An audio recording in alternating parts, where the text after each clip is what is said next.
What's up guys, hope you're good. So I wanted to do this quick tutorial to show you the breakdown of my new tune, Finding My Way to You with Linney and Dicosis. Just to show you, like, you know, not going into too much detail, but some of the processes, you know, what I did when I was doing the tune, you know, why I did, you know, the certain things and so on. So for the first thing, the main thing what I feel is the first 15 seconds of the track is the thing, you know, what listeners hear straight away. It grabs them in, and that's going to ultimately define if they're going to keep on listening to the track. So you could have the best track in the world, you know, later on down the line, but it's quite boring at the start. Unfortunately, the listener is not going to get to that part. So on most of my tracks, let's go to the start. So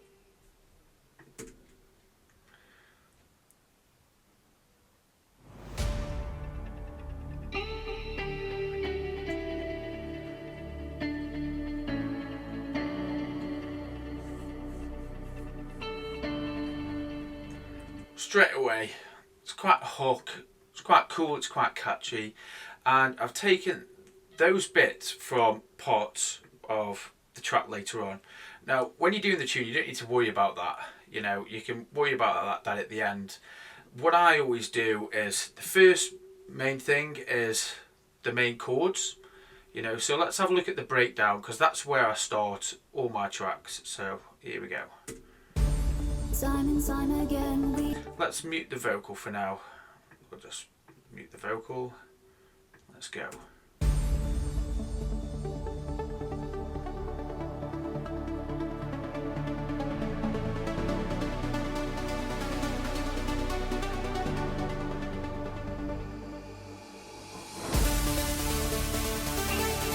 So I've got two parts to this when you're doing a track. So I've got the soft breakdown, you know, this is the soft part, and then you've got the hard bit of the breakdown. It's basically emphasizing the soft part. And you know, even though this riff might sound complicated, let's just have a look at it a little bit in detail. So let me just take off the automation and let me just put some straight automation here. There we go. So, you know, if you're struggling with melodies or riffs or anything like that, you know, fire over to the Academy, because I've got so many cool rhythms what you can start off with. So basically, so if I put these up here, this is all I started off with. So to go, that's all I've done. And then I've gone to the process of then taking some notes down, you know, putting some up, you know, from here. But you have to start off with the rhythm straight away. So let's have a little bit of a listen to the melody again.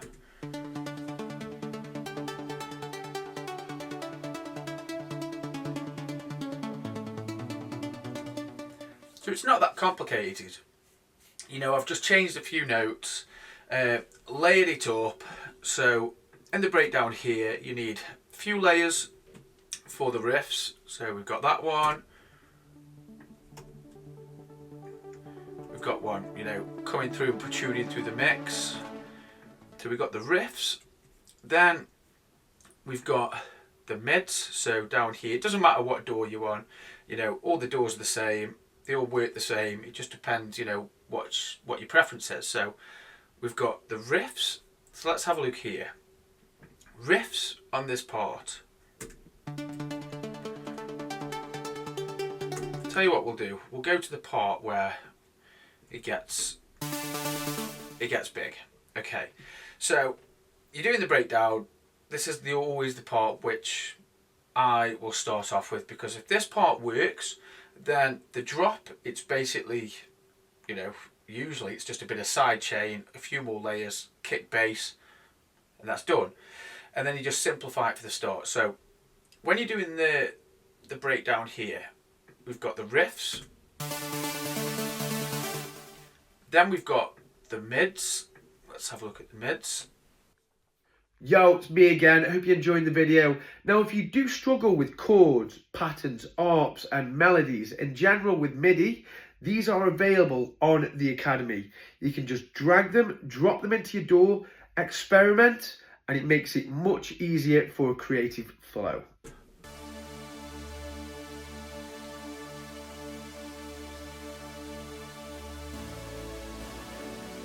Now, even though pretty simple, let's just have a look. It's just basically playing the pads, you know. But you need, when you're doing a big part in the breakdown, riffs, mids, and bass. So the bass is just basically a sub bass which is held. Nothing special, but you put them all together.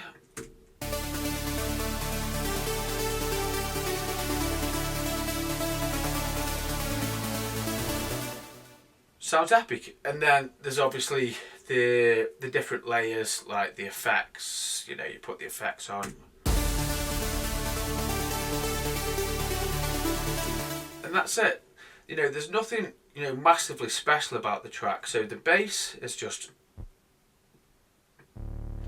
held bass, just playing the root notes of the chords, and then it's all about the melody on the main part of the track.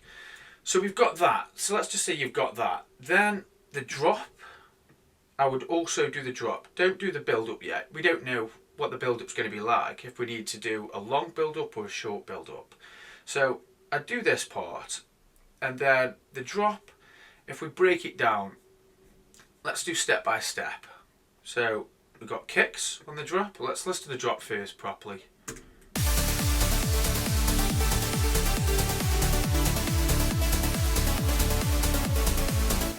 Okay, so let's break that down little bit by little bit. First of all, most important, kick. Pretty simple. Bass. So I've got a few different patterns going on here for the bass. You know, I've got 1, 2, 3, 4, 5, 6 different layers. So let's have a look at the different layers for one. Let's solo the bass. Oh, that's out. I don't even know why that's not even in the right key. I don't know what's happened there. See, we all make mistakes. So that should be +2. Sorry about that. There we go. See, yeah, I made a mistake there. We all do it. So yeah, so let's have a look at the bass, because we don't want it all going digga-dur, digga-dur, digga-dur, digga-dur, because then it's boring. You know, there's a little bit of rhythm there, but it's nothing else is really happening. So I've got this one. So if we just simplify that, we take these down. That's just basically, but then I've just taken a few notes up. Makes it a little bit more interesting. So that's one bass. Second bass is the simple, if we take this down, let's take this down.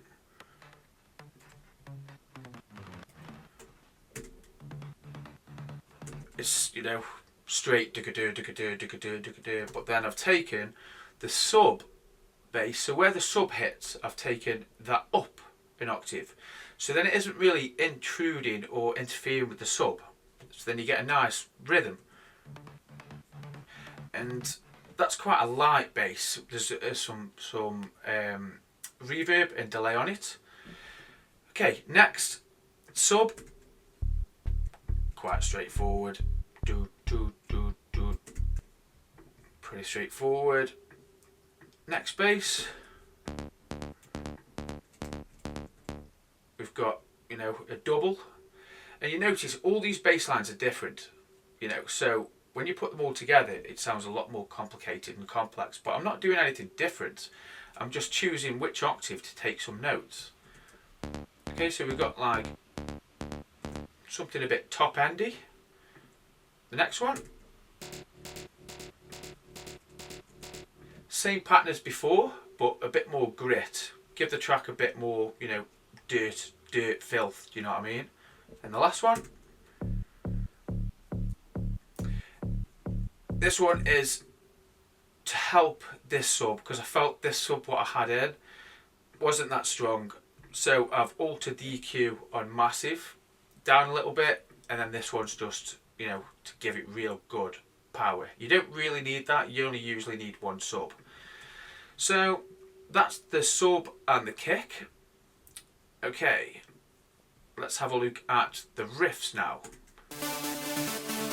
I've done the same again. I've got one of these out of key. It's that one there.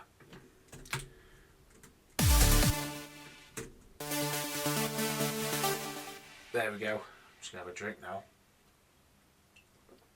So, same process, layering, but I'm just going to show you the individual. If you struggle with layering, have a look on my tutorial about layering synths as well. So these are, I won't go too much into it, but you know,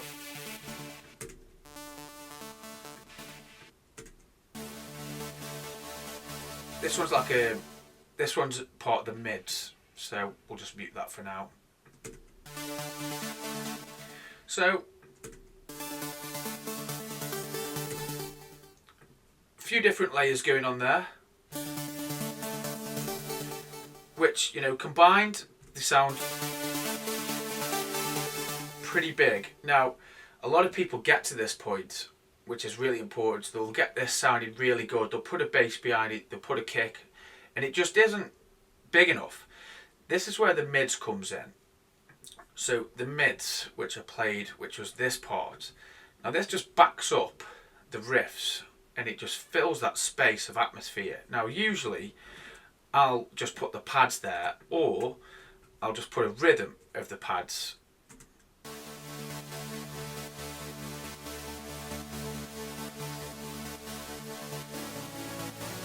Let's play that with the riffs.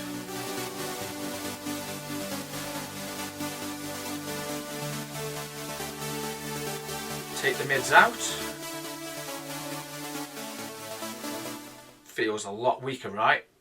Really important, pads. Like again, check out the midis if you need any help with chords and that, but backing riffs up with a pad is super important. It's like, I treat it like dancers and backup dancers. The riffs are your main dancers at the front. Your mids are backup dancers. They're backing the main dancers up, which is super important. Without them, your riff will sound real, your song will sound really thin. And that's basically it. So if I play the bass, kicks, riffs and mids,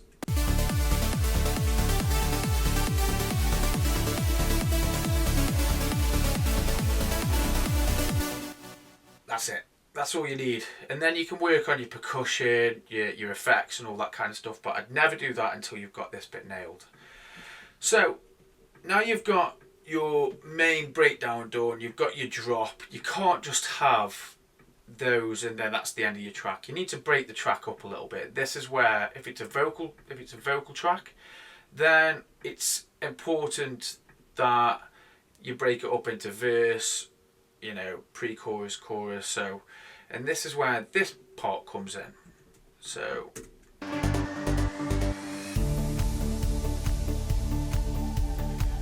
let's put the vocal back on for now. For me, they never change.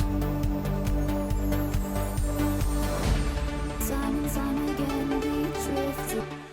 So this is, depending on the track what you do, if it's quite a commercially trancey progressive track, then you're going to have structure. You know, start the track, you know, big drop, bit of a break like here, and then drop again. If it's going to be like proper trance and no vocal, then I wouldn't worry about this.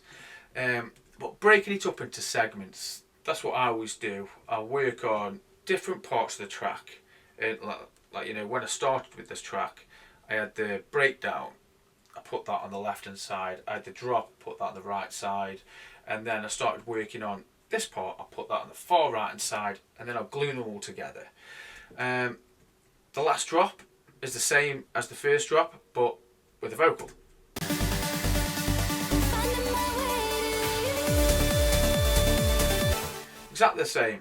The end equally as important as the start. You know, it's just basically choosing like something soft, pianos, pads, and just basically telling the listener, okay, we're finished, we're calming down, and that's it. But the start of the track, okay, so this is quite tricky, and I've always struggled with this a little bit, because we don't want to show our chords straight away. We don't want to show the actual main melody straight away, because then the listener's got nothing to look forward to. But you can't have it so boring that they've got actually they turn off straight away. So usually I will try and figure out, I'll do it in real time. So let's have a look. I put some guitars in there.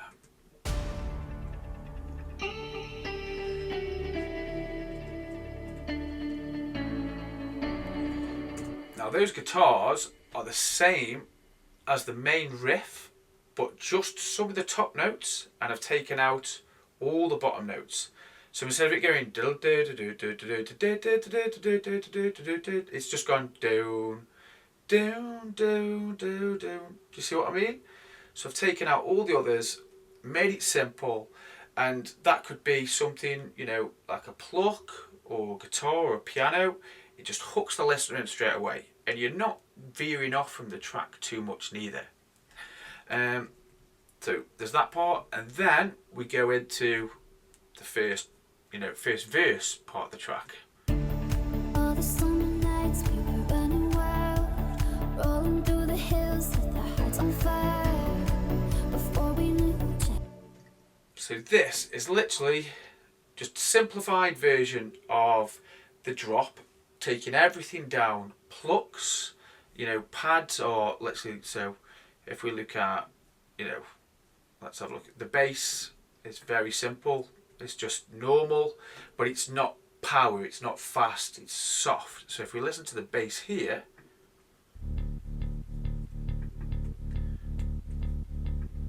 then you put that behind a kick, a softer kick.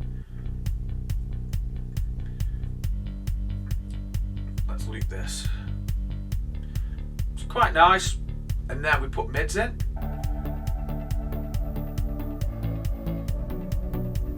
And all the mids, the only thing I've done with the mids is just made them move a little bit.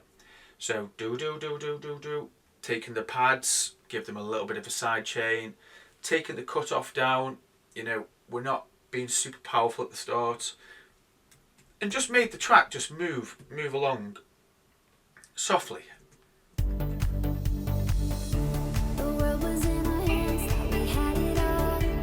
Racing to the top, not afraid to fall. And as we're getting here, we're building up to a moment, which is the riff. We don't want to show that yet. We're building up to the riff, so everything's going in cut off.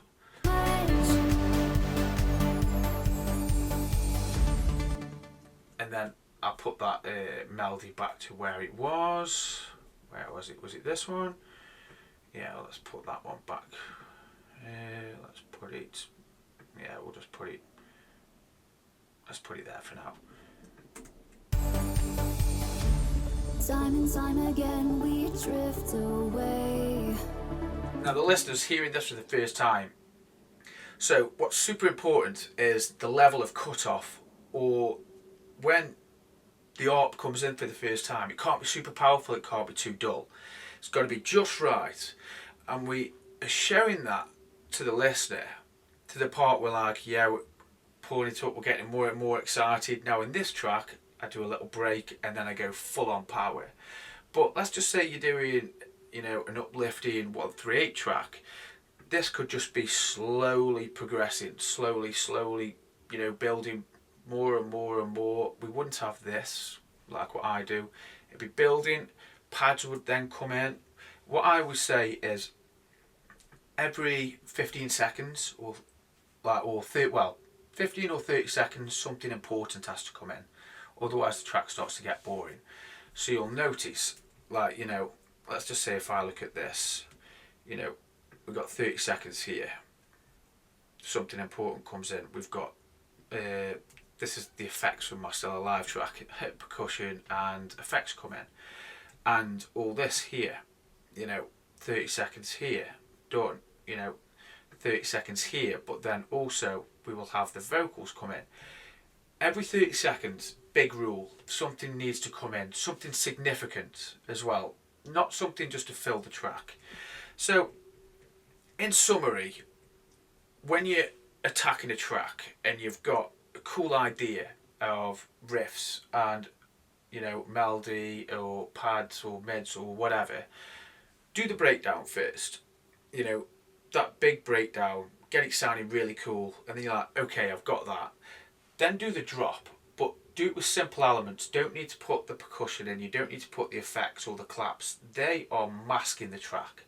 Get it sound amazing before you put them on, and then when you put them on, it'll sound even better.